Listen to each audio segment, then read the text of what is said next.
I know you care a lot about investing in AI companies, and I think from one of your recent posts, you talked about how companies like AI companies are reaching the $1 million ARR really fast. So like top of mind, I can think of like Decagon and then companies like that. So like you've seen many of these examples. What do they have in common? Yeah, it's been honestly like wild to see the speed of growth and hitting a million ARR really fast is the beginning of it, right? But recently, for example, Max from Legora, who's a 25-year-old first-time founder, built a $1.8 billion company in 18 months, which is completely insane, especially when you think about the fact that he's selling, AI to law firms. It's not, there used to be these really fast growing companies that I don't think were even growing this fast, but, the Ubers of the world or whatever. And a lot of that was built with a lot of money behind it. And it, in many cases it worked out, but this is fundamentally different. I mean, you're selling like enterprise type software licenses and the scale is just like unlike anything that we've seen before. So that's at the peak of it. And then, under that you have a lot of companies, and a lot of VCs are talking about this kind of it used to be, just for backup, like it used to be that the top decile way to grow was kind of like triple, double, right? So 1 to 3, 3 to 9, 3 to, 9 to 30 effectively, and then 50 and then 100. And then 5 years you get to 100 million, rough math. And now, there's so many of these top tier companies growing to 1 to 10 that somehow 1 to 3 in a year, which is still astounding. Like it's still a tripling. Like you can't tell me that that's not good, but it's somehow not as impressive because you have this other stuff happening. And I think it's the fallout of AI just unlocking so much low-hanging fruit. This is kind of the way that I think about the world of when I started Gym Track, and even when Mistral started, which was actually around the same time, funny enough, around 2013. If you think about B2B SaaS, which is really born out of like cloud, right? It's kind of something that started in the 2000s, right? I mean, you could look at Salesforce as like the 2000, kind of one of the first B2B SaaS companies, but most of these other B2B SaaS companies are coming in the late 2000s and stuff. And so by the time that I joined Mistral in like 2018, it was the final innings of B2B SaaS. And what happens is a lot of the big opportunities were already taken. So even if you think about CRM as a big category, right. Salesforce was there, then HubSpot was there. Then you got verticalized CRMs like Jobber, for example. And then by the time like you're in, in the 2020s and it's the last part of B2B SaaS, go find a place you can build a CRM in. Like it's pretty hard. You're going to have to go to a really tiny little niche. And that's what makes it hard to grow very fast because any opportunity that is big and obvious is taken. So you have to go either after non-obvious or not big. With AI, everything all of a sudden changes and a lot of big obvious problems that just couldn't be solved all of a sudden can be solved because of AI. And I think that's what's leading to so many of these companies that are able to grow so fast because they're going after, you mentioned like Decagon, right? Decagon is building AI for customer support.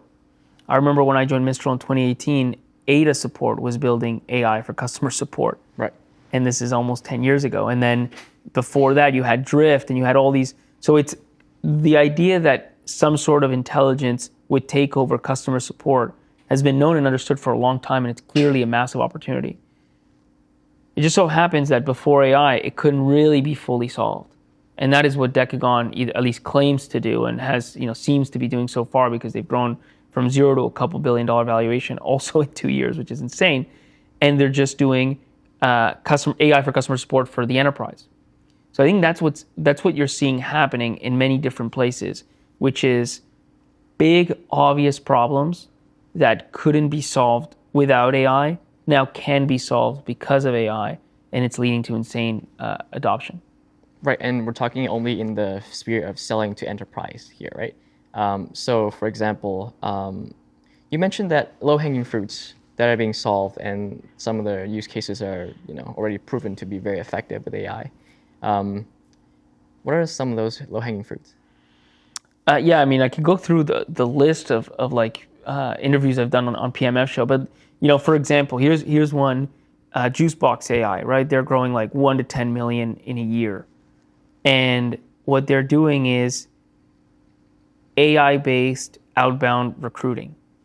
It's honestly the same thing that LinkedIn offers. So if you're a recruiter, or if you're a talent person within a company, or even if you're an early stage founder and you're looking for talent, not just you're gonna post things and people are gonna come inbound, but you're also gonna go out and look for talent. And you can and will and have done this through LinkedIn. And on LinkedIn, you put in different filters and you get results. You kind of know that it's just not great. It's like, okay, but it isn't great. And then Juicebox comes in and they do it through AI, and they effectively, to make it really simple, they just get you better results. Ultimately, when you look at the resulting candidates after a search, you'll find that many more are exactly what you're looking for than, say, LinkedIn. That grows 1 to 10 million in a year. That's a low-hanging fruit because there's nothing about that is, hard to discover in the way that Airbnb was hard to discover, right? It's like, oh, wow, I never would have thought to do that. Which in some cases, the world works like that. With this, it's like, yeah, okay, obviously people need to go outbound and find candidates. And if you can offer a 10 times better result than LinkedIn, people are going to use that. And that's effectively what's happened. And you just couldn't have done it without AI. So that's like one example of low-hanging fruit. Another thing that's happening, and I'll just bring this up, I wouldn't call this low-hanging fruit because it's a bigger undertaking, but it's something that wasn't possible for. So Serval, for example, which was also on the show, they rebuilt ServiceNow, right? ServiceNow is a massive, 20-year-old platform, deeply entrenched platform for IT, desk, right? So IT basically does their whole work there. It's like their OS. It's almost like taking over Salesforce, if you want to think about it like that for salespeople. And what they did is, in a year, they rebuilt most of the functionality of ServiceTitan with a small team, and then they added AI on top, and now they're stealing customers from ServiceTitan, and a couple months ago just raised at $1 billion valuation. So this, for example, model, you just couldn't do that before. What you could do is kind of that Craigslist play, right? You see Craigslist, and you find one subdivision of Craigslist, and you go and you get a verticalized version in that world. You could do that to a platform before as well. What you couldn't do, except with insane amounts of capital, and it would just never make any sense, is just take the thing, rebuild it, and resell it. But with AI, you can rebuild way faster, and then you can add AI and deliver more value as a result, and that becomes a playbook that is now doable. So you have that going on one side. That's like one extreme. And on the other extreme, you have these low-hanging fruit, like a Juicebox AI, that just found a problem that is an obvious problem, the sort of problem that if I were to tell people, they'd say, yeah, of course, if you could build that, it would work. And then they built it because of AI.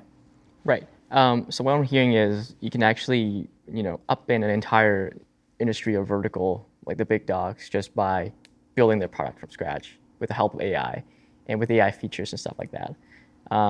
And companies are already doing that, and they're raising money at a huge valuation. I'm curious what your thoughts are on this, because our company, we are facing this right now. So we go in and talk to customers, usually mid-market or enterprise, and a lot of times they don't know where to start. Even if we were to give them our APIs or our products, they're just like, you guys should just come and help us, because I know you guys have a product, and from my kind of I've been watching this space for a little bit. So companies, even AI lab models, companies are starting to hire forward deploy engineers and all these engineers basically embed in the company's customer's company to help them first integrate the product, and then second, educate them how to use the product. So do companies like Jukebox and all these companies, do they have that play as well?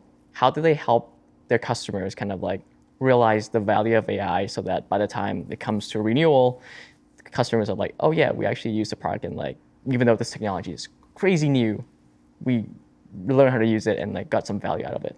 Yeah, it's a great question. And what I find is the companies that are moving the fastest are finding a way to deliver the entire value to customers.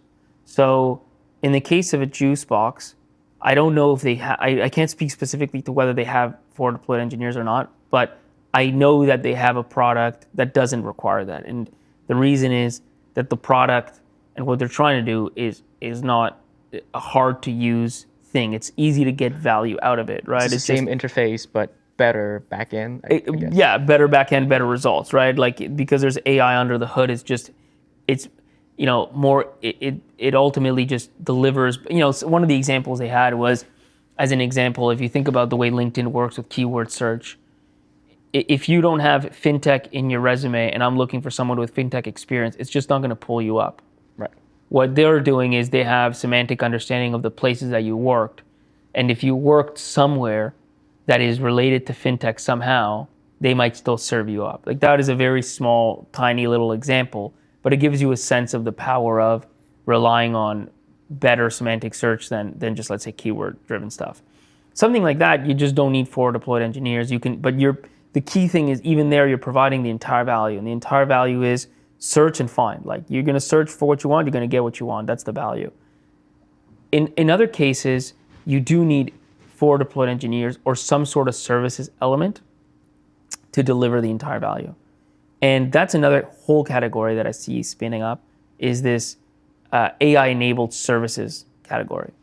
So there's a company called 10x that's doing this in the managed service provider space, MSP space, effectively in the cybersecurity space. I spoke to another company called Quanta that's doing this for accounting. There's another company, I believe it's Udia, that's like an AI-first law firm. And that's another different approach that I find particularly interesting, because historically, the thing about services is that there's crazy existing demand for services, right? If you think about, let's talk about the most obvious one there, which is like a law firm, right? Like, people buy legal services. Like, there's a huge category there. It's obviously historically uninvestable from a venture perspective, because it is highly competitive, but the gross margins are low. More than anything, it's very hard to scale fast. Ultimately, with most services businesses, services businesses are services business because they depend on humans. And to scale humans is just not easy. To keep the quality bar at a certain level is not easy. And so, historically speaking, most of these businesses are not venture fundable. With AI, what these founders are doing is they're finding ways to deliver these same services, not fully AI, but it's AI enabled. And so maybe you need 10, 20, 50, 100 times, whatever it is, fewer humans just to deliver at the same doing service. Exactly, to deliver at the same scale. And so that all of a sudden means the gross margins are higher and it is more scalable, and now it's venture fundable. But to go back to your question, from the perspective of the buyer, if I have to choose between, like, I like a lawyer because to a lawyer, I just give him or her the whole problem and I get back the answer, results, whatever that is, right? Like, oh, we're doing this deal, like, here's the structure of the deal, give me the docs. With an AI is just not at that level yet. Like, you're going to have to go back and forth with it. You're going to have to do all this extra work, extra lift, and maybe it's a lot cheaper, but it's not giving you the full value. The only way to give you the full value is to add in effectively human in the loop, and to do it the same way that a normal lawyer would do, but it just happens to be an AI-enabled lawyer. It's still, there's a human in the loop in the background, but there's all this AI. That's a whole new class that's emerging, and I find not enough founders that are just starting, that are just in idea creating mode now, are paying attention to that. Right. So that takes me to another idea, I guess, question that I have for you specifically, which is, do you think SaaS is dead? I don't know that SaaS is dead. I do think it is. It was for a long time effectively overhyped. Actually funny, because even at peak B2B SaaS hype, SaaS is great because it's repeatable, it's recurring, it's predictable. But if you look at the biggest businesses in the world, tech businesses in the world, like, few of them, if any, are SaaS. Like, Google's not SaaS, Facebook's not SaaS, Tesla's not SaaS, like Nvidia, they're not SaaS companies. So even while, and this was true even before AI, like, most of the biggest companies in the world were not SaaS. So even while VCs are absolutely addicted to SaaS, and founders as a result of that maybe over-index on SaaS, it actually wasn't the thing that led to the absolute biggest results. But it is and continues to be very predictable, and it's a great business model. I think that what is happening is that B2B SaaS was probably already over-indexed on before AI, and now, because AI is opening up so many other possibilities, the delta between how much people care about SaaS and the true potential for SaaS is even wider.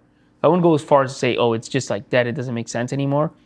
But what I will say is that, and I've spoken to founders about this, which is, it ties into this AI-enabled services piece, which is like every founder wants, most founders, I would say, they want those very high 90% margins. They want to sell software. They want to sell SaaS. And as a result, it sometimes blinds them from what could be a much bigger opportunity if they were just willing to do some of the harder, dirtier work of services and provide the entire value to that end customer, right? So again, going back to these examples, like I could sell accounting AI to accountants so they can do their job better. Or I could use AI to spin up a new accounting firm, bypass the accountants altogether, go to the end customer and say, listen, you don't really care about your accountant, and you don't like the fact that it takes it takes 30 days, 15 days, 20 days to close every month. I'll close it in 4 days. By the way, I'll do it 20% cheaper. And whatever other value, right? So cheaper, better, faster, right? The market demand for that, in many cases, is way higher. There is no understanding gap you need to fill, because you're going after an existing market with clear deliverables and you're just doing it better, faster, cheaper, whatever it is, or a combination of those things. You can get crazy pull. Now, yeah, you now have to hire some accountants. You're not going to have 90% gross margins. Maybe you have to do it 50 or 60%. But what's the bigger opportunity? Is it selling AI to accountants and going through that business process? And ultimately what you're doing there is you're putting the onus on them, just going back to delivering the full value. You're telling the accountants, hey, if you manage to squeeze the juice out of this lemon, you'll be way better. Okay, but now they got to figure out how to do it. Or you could just say, no, you know what? I'm going to figure out how to do that. I'm going to figure out how to make the most of this AI, and I'm going to deliver your service, because your service is commoditized. I'm going to deliver to the end customer. Do you see that one day there are going to be many businesses that will take on multiple industries with one centralized kind of way to operate with AI, and they'll just go out and be like, we'll take on accounting and finance and HR and everything because we have this way that we can use AI to manage all those things? I think it's possible. I mean, it's far away from, frankly, the world that we think about. We do think about the big picture. We also think about, because we're seed stage investors, what does it take to get to $1 million? What does it take to get to 10 million? And how can you get to 10 million and then be on a position to still be growing very fast after that? The point at which you're going on and taking on many industries is you're trying to think about, can you go from 100 billion to $1 trillion, right? Which I guess is possible. And we have seen, if you want to go really historical, I mean, it used to be that if you think about the richest people of back then, right? You think about Rockefeller, you think about Carnegie, you think about JP Morgan, they were one industry. They're almost defined by one word, right? Oil, steel, money, railroads, right? That's it. And it's very hard to move to another industry, because the thing that unlocked the power for them to make vast wealth is very tied to the business model. That's not that true today. You do see these massive companies. I mean, Tesla's one, right? That moves across many different verticals. And even I would say Amazon is another, right? That went from selling books to selling everything to AWS. So you're already seeing the potential for companies to spread and be harder to define than the prior era of companies. And there's definitely an argument that AI could effectively 10x that and give those truly exceptional super founders, right? The Jeff Bezos, the Mark Zuckerberg, the Elon Musks, the ability to have just fewer constraints and ultimately be able to take their, not just capital, but their ability to execute to more and more verticals. It's a little bit philosophical, so I don't know the answer to it. Yeah. But there is that trend. You could point to that kind of a trend, and maybe that's, and you could see how AI could keep that going. And those examples make perfect sense because Tesla has an AI lab that they use across their vehicles and I guess SpaceX is separate, but like Optimus robots, like this is the same AI lab. And for Amazon, it's AWS as the infrastructure that allows them to just spin up and scale all these other businesses easily. I probably wouldn't say easy, but it makes sense.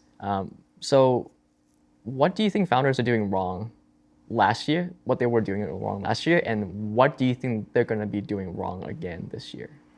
Well, I think I can, the consistent thing that I try, and even this is actually goes even with the founders that I work with closely, like at the portfolio level. I'm just having this discussion with one of them last week, which is look, the consistent thing about every founder I speak with on the prime market venture that's growing exceptionally fast is, well, I think a lot of people would think, and I ask them a lot about go-to-market and sales, and I think a lot of people would assume that they figure something out on distribution, they figured something out on go-to-market that must be just working so well. That's the exception, not the rule. 95% of these founders are not doing anything interesting in go-to-market.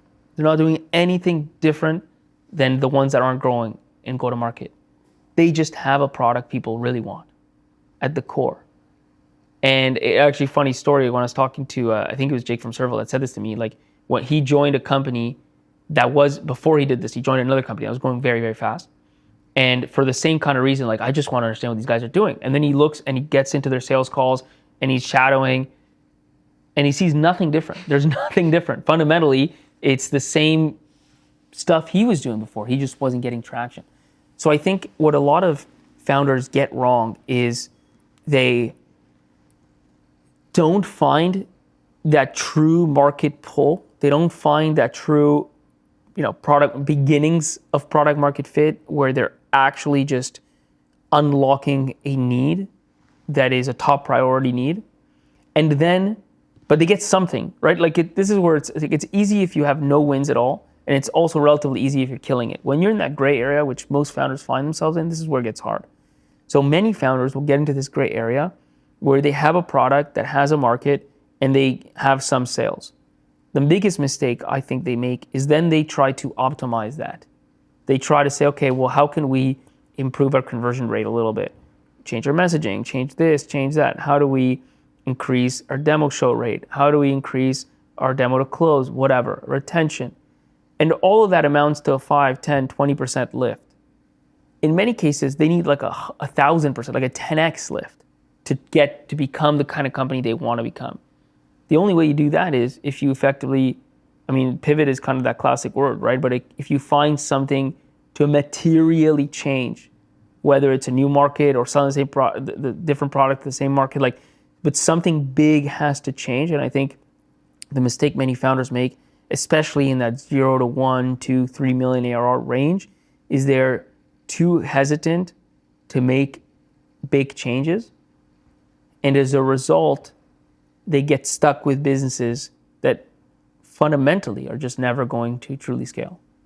So what I'm hearing is companies might find like a local maxima, and they're trying to just optimize that, get that last 10, 20% out, which are often quite difficult because there's so many little things that they have to do. And then by doing that, they kind of miss the big picture, which requires a substantial change in direction for the company or the product. So we're going through like the 0 to 1 mil right now. And as an AI company that we do a little bit of service, a little bit of product, we have some product bets. What kind of advice would you give to a company like ours or a company that is going through the same kind of like motion right now?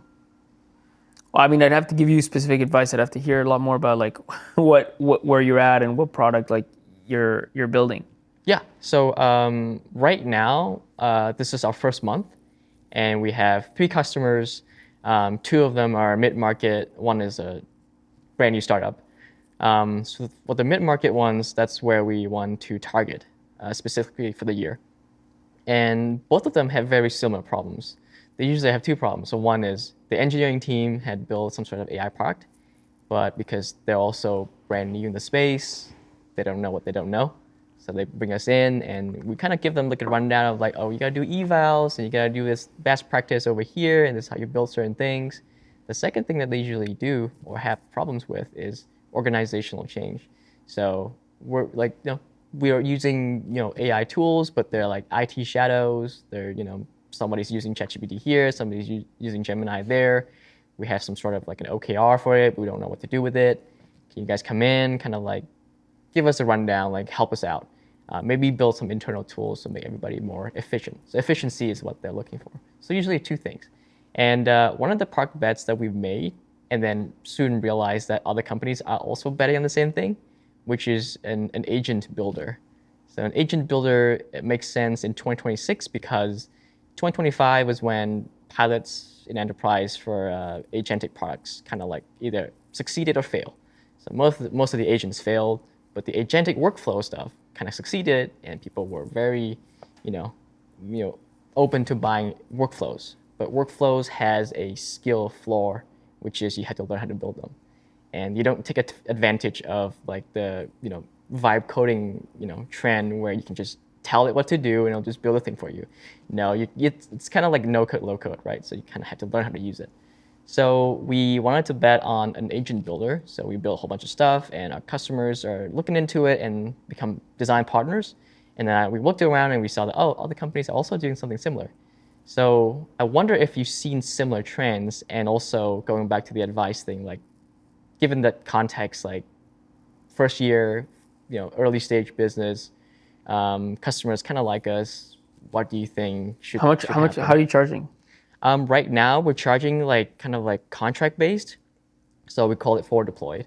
And then by the end of it, usually we pitch the product. We're like, hey, very early stage product that solves your problem once we leave. Do you guys want to be put on that plan and all that stuff? And then if they do want to do that, we'll build more stuff so that it fits them. Almost like a design partner kind of like. But like these mid-market companies are paying what per month? Right now, or for our services. So like right now, first month we're at $70,000 Canadian. So that's between 3 companies. Nice. Yeah. Okay. And is there similarity? Like, are you targeting a specific subset of mid-market companies, or like who are like what are these? What's the profile of these companies? Yeah. So like 20 mil AR to 100 mil AR, 150, 200 people. Not a lot of like IT barriers. Tech companies, or what kind of companies are there? They just happen to be tech companies for now. Okay. So they're very easy to work with, and they're very open to like try new technologies, and they don't block us from like using their systems. So it's great. Right. I mean, look, I love the approach because I would argue, one of the hardest things is just getting real money out of people, right? And so I think if you've got 3 companies paying 70 total, let's say they're paying, I guess, 20, 25K a month right now for the services you guys are offering, then it's something they clearly care about, and they see the potential for you to actually produce like real value. And there are examples of companies even that were built through these more kind of custom types of engagements. So StackAdapt, as an example, is a non-AI company that started off building. Vitaly probably wouldn't say it was truly custom Vitaly probably wouldn't say it was like custom software, but if you think about it, he was selling one software to one company that was an enterprise. He just found a way to productize it from the outset so that he could scale it up in the future. But he didn't worry about going all in on one customer just to figure out what the true problem was.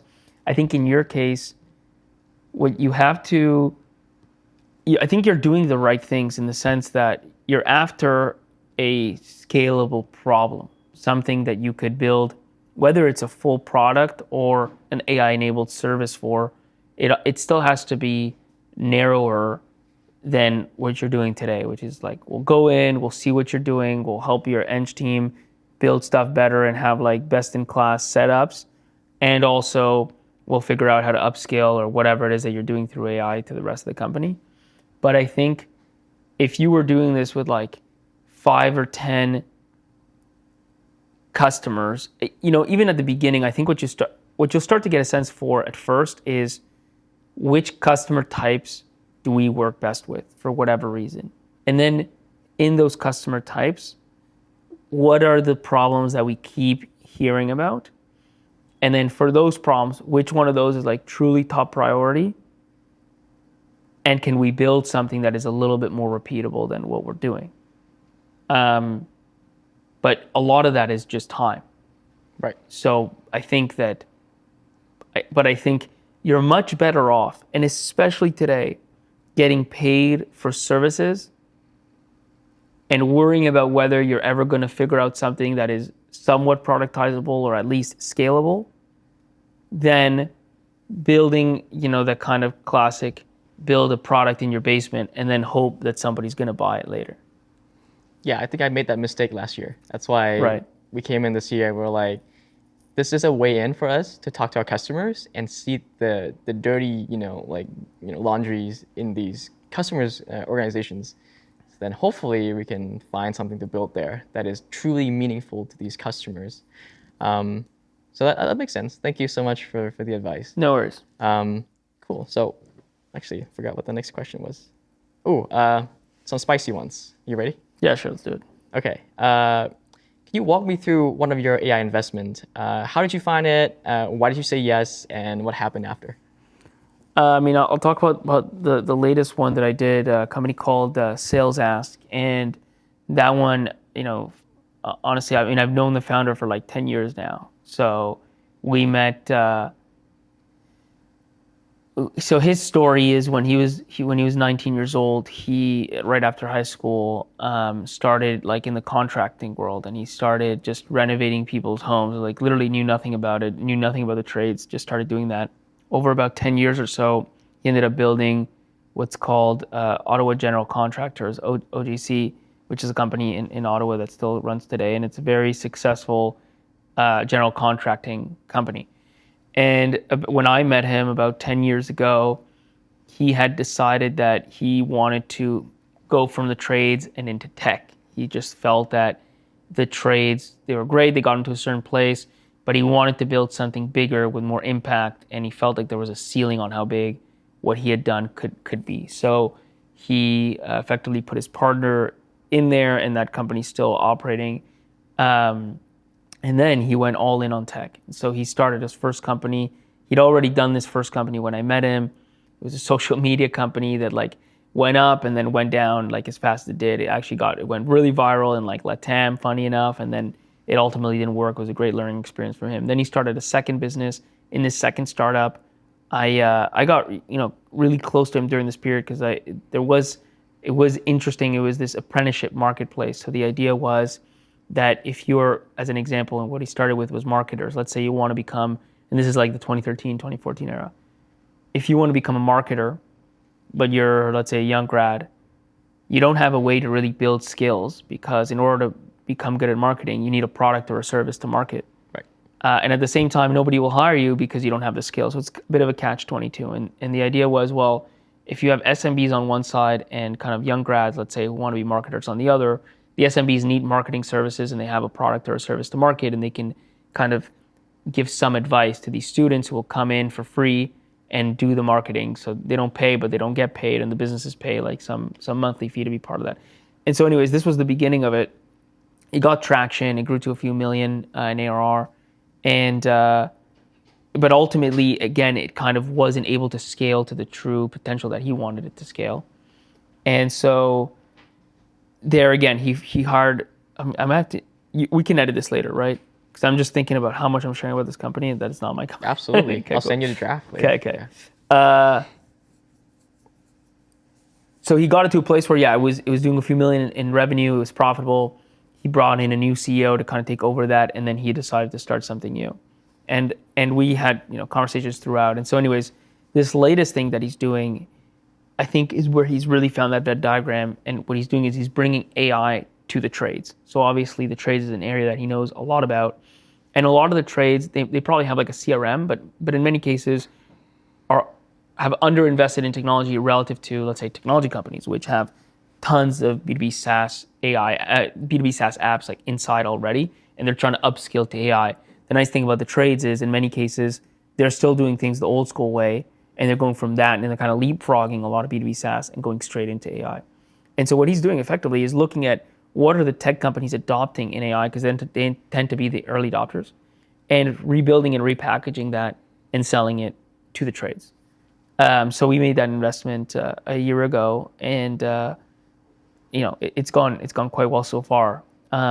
there's just a lot. I mean, there is a lot of demand and opportunity for what AI can do for the trades. Makes sense. What's an AI deal that you've passed on that you now regret? I mean, it's still early, so a lot of the ones that I passed on, I might live to regret in the future. One I can think about, one that comes to mind, it actually wasn't an AI app when I passed on it, but a company called Spellbook, which is in the East Coast of Canada. It's also AI for lawyers, and they effectively help lawyers draft documents better and faster. And I met Scott when he was doing Rally Legal, which pivoted into Spellbook. And it's funny because, so Rally Legal, he was selling also some other solution, more of a B2B SaaS type solution to lawyers, to law firms. And he had some traction, but it was very linear. And that's why I passed on it, because it didn't seem to me to be solving a must-have problem, right? Like it just wasn't a must-solve problem, I should say. Like it didn't feel like a must-have. It didn't feel like a must-have theoretically when I thought about what he was doing, and it didn't feel like a must-have quantitatively when I looked at the pull that he was getting in the market. I think what I missed though, and this is the thing about early stage investing, seed stage investing, is it's so much just about the people and just about the team. And I always remember that, when I pass on a founder, and ultimately let's say we have a call and then I send him an email, hey, like unfortunately it's not going to work. I would say 80% of the times either don't hear anything or you just hear like, okay, cool, thanks, which is totally fine. That's just 80% of the time.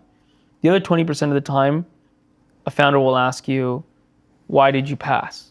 Which already is kind of a top caliber. Like, why not ask that? Because if you asked every VC that, you would probably learn something. At the very least, if not something about your business, at least something about how you present your business, which would just make you a better fundraiser. What Scott did, which I've to this day have not had anybody do, is he said, okay, sounds good. Like, why did you pass? Which one of these 10 things? And he sent me a list, like A, B, C, D. And in that list were things like, it wasn't a must-have, solution. I don't believe in the market. But then there was also like, the team is not strong enough, right? Like you don't believe in the team. Things that,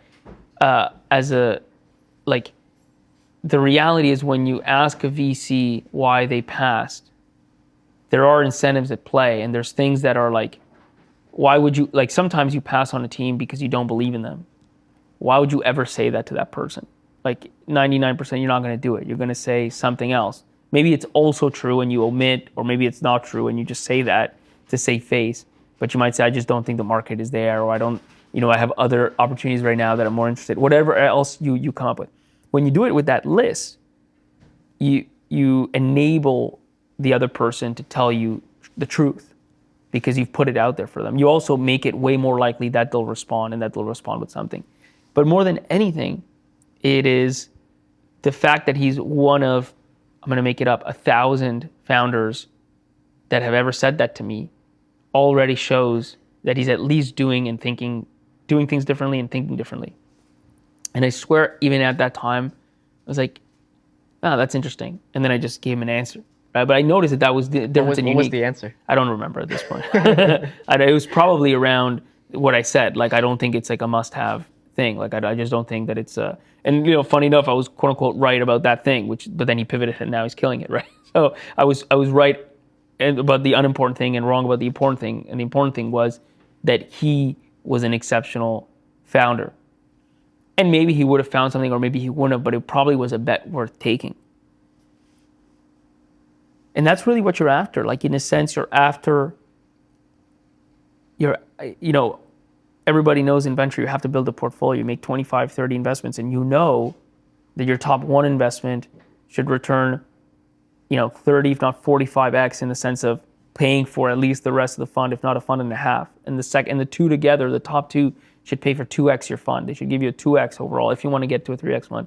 More or less, those are the numbers.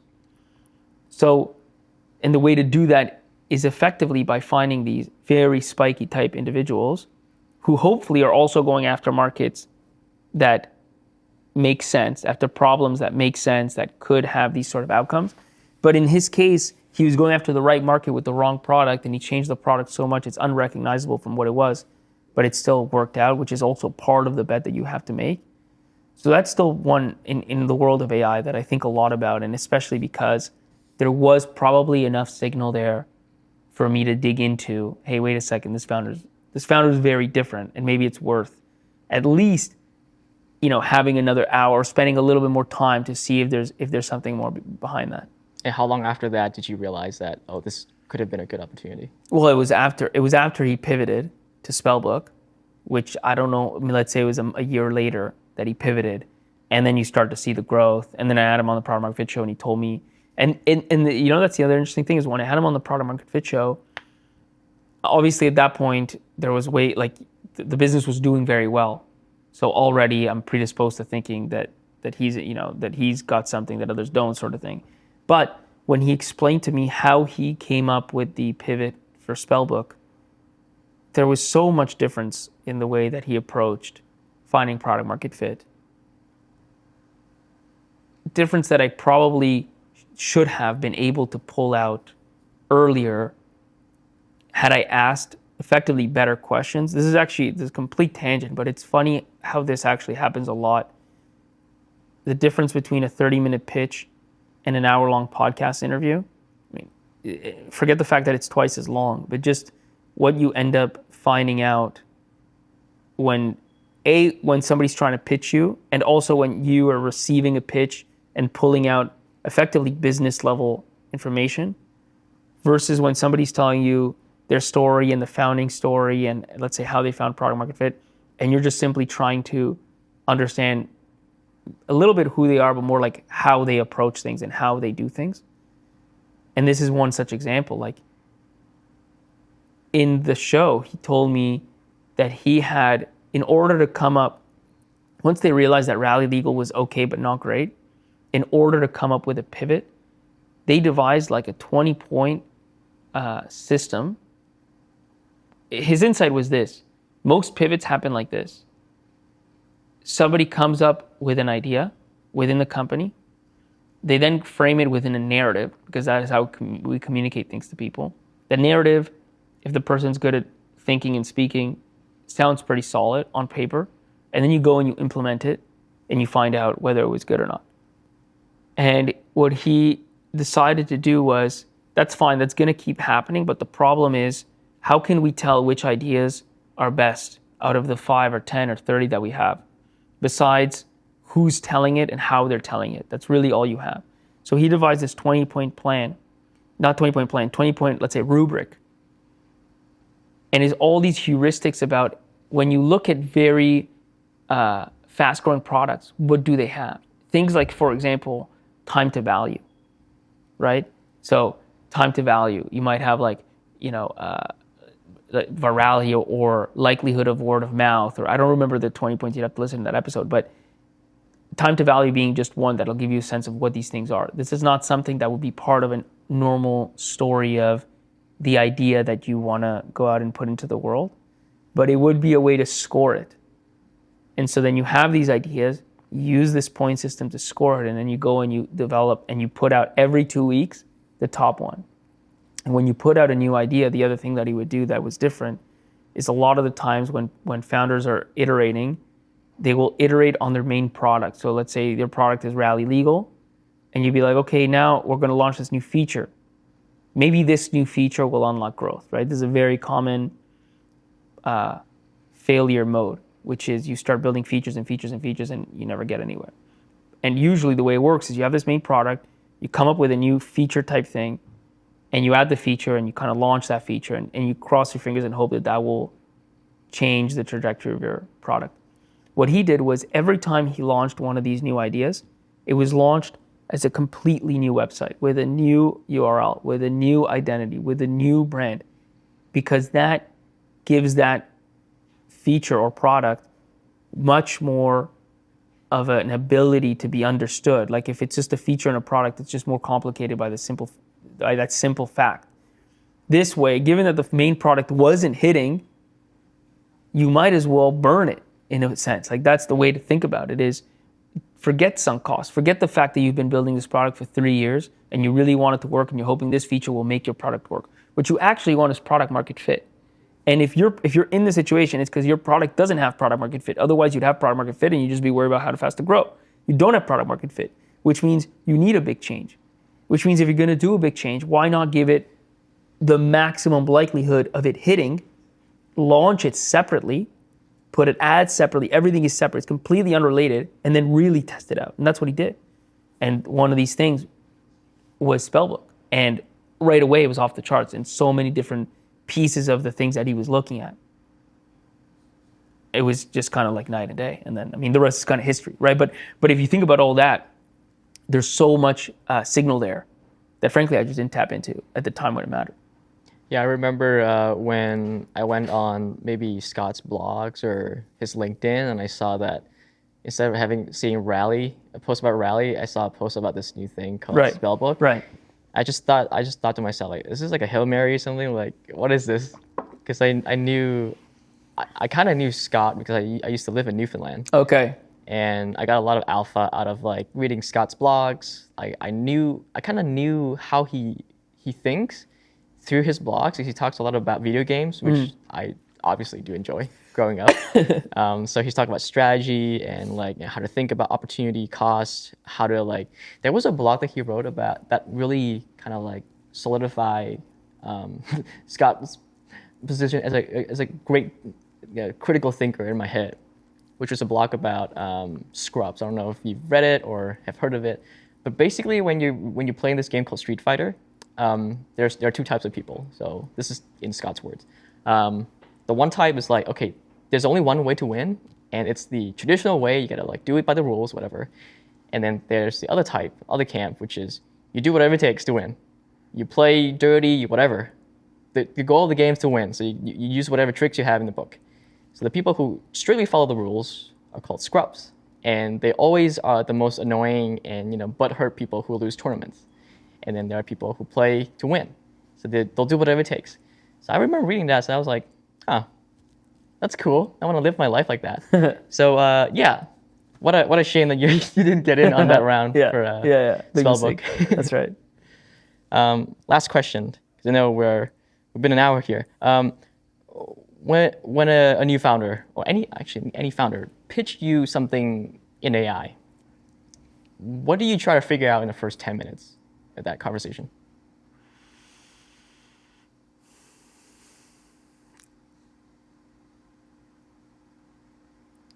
A lot of it is, I mean, in terms of the AI itself, like the product itself, like, really the thing that is always top of mind for me is this idea of, a must-have versus nice-to-have. Like that is the biggest thing that I'm after, and I'm just trying to get a sense of whether for the customer that they're selling to, and not just the business, but like the ICP within that, which typically we're talking B2B, and so you've got a business and a bunch of different people with, decision-making capabilities and budget, and who is the person that they're selling to, what is their world like, what do they care about, and within that list of priorities that they have, is this a number one or number two priority?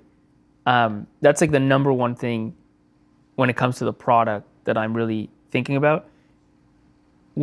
In this post like Gen AI world, the upside is there's way more situations where this probably is a must-have, just because AI has unlocked so many opportunities. And then the second thing starts to become effectively competition, which didn't used to matter in my opinion as much. But now, because a lot of these problems are kind of this important and obvious type of problem, there's going to be just a lot of players that attack it. And I do want to understand, why does this founder and founding team have a reason to win? A lot of times this doesn't have to do with the product itself. Like many products have weak or no moats, frankly, if you're being honest. And yet a lot of products with little to no moats become very big, right? And then like when you're big, that's your moat. So a lot of this is really execution. And then that just comes down to the team. Right. I want to push you on that for a little bit.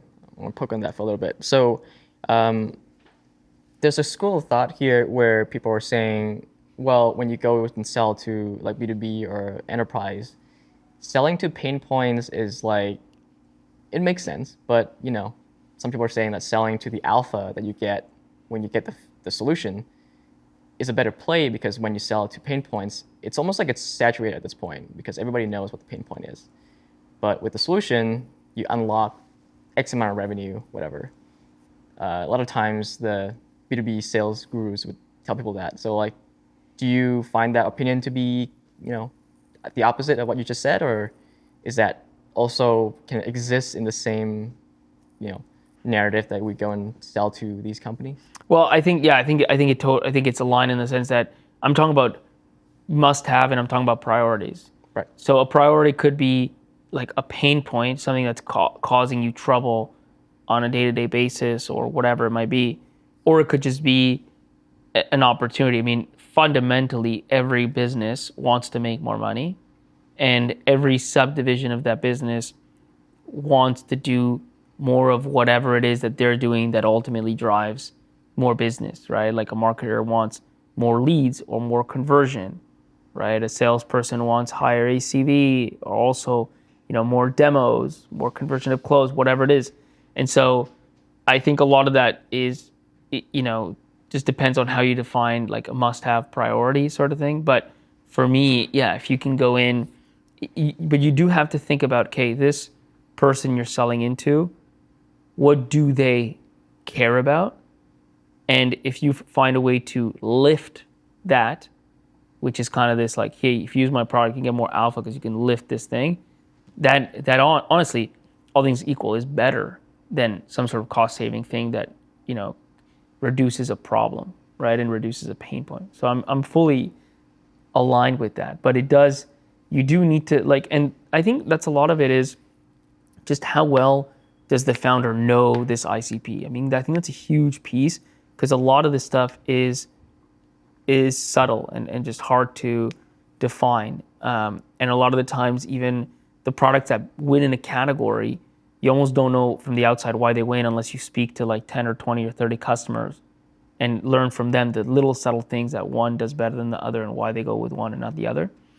But ultimately, you need to understand who you're selling into, what their main priorities are, whether that's cost or revenue, right? Like pain or potential upside, and meaningfully impact that. For sure.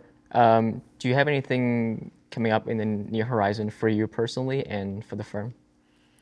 So